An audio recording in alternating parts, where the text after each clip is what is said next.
Di video ini saya akan menjelaskan bagaimana cara menyambungkan jaringan LAN. Sebelum itu kita harus tahu apa itu jaringan LAN. Jaringan LAN adalah merupakan jaringan yang terhubung antara satu komputer dengan komputer yang lain di dalam area sempit atau dalam area gedung, misalnya sekolah, kantor, dan gedung-gedungan lain. Bagaimana sih cara menyambungkan jaringan LAN?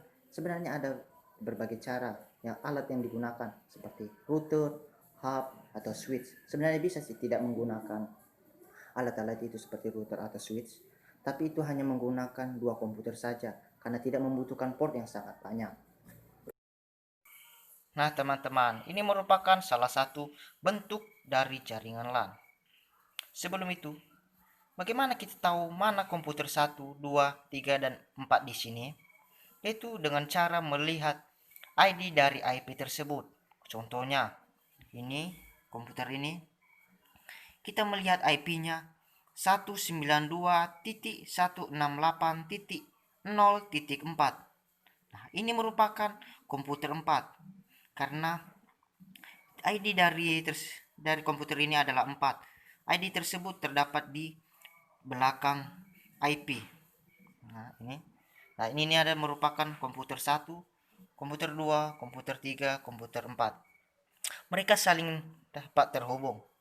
Bagaimana kita tahu mana komputer 1 dapat terhubung dengan komputer 3, komputer 4, dan komputer 2? Nah, kita harus melakukan cek ping. Contohnya sebagai berikut. Nah, cara cek pingnya itu dengan cara kita klik Windows R, maka akan tampil di dalam monitor seperti begini. Lalu kita ketik cmd, lalu kita klik enter, maka akan tampilan seperti begini. Nah, setelah itu kita ketik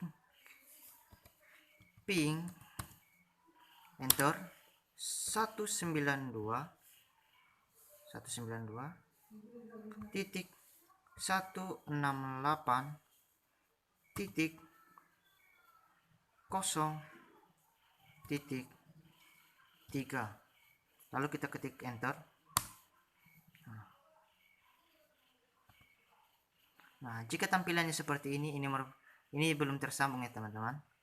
Jika tersambung, tampilannya akan seperti begini. Nah, saat menggunakan jaringan LAN, pastinya kita menggunakan hub. Hub ini berguna untuk menambahkan port agar komputer yang terhubung bukan cuma dua, melainkan bisa lebih tergantung port yang terdapat dalam hub tersebut. Cara kerja dari hub ini, misalnya saat komputer 1 ingin mengirim atau menyaring file ke komputer 4, hub sendiri akan mentransmisikan file secara keseluruhan, sehingga komputer 1 saat mengirim file ke komputer 3, maka file yang tersharing akan masuk ke semua komputer yang terhubung ke hub tersebut. Karena mengapa? Hub ini mengirim ke tujuannya akan diabaikan, sehingga hub ini tidak perlu memikirkan file ini mau dikirim kemana.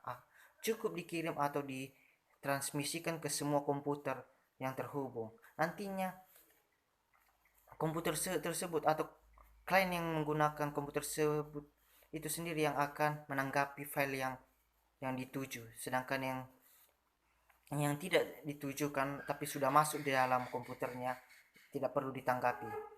Seperti ini contohnya.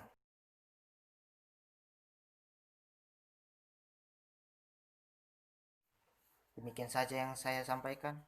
Terima kasih.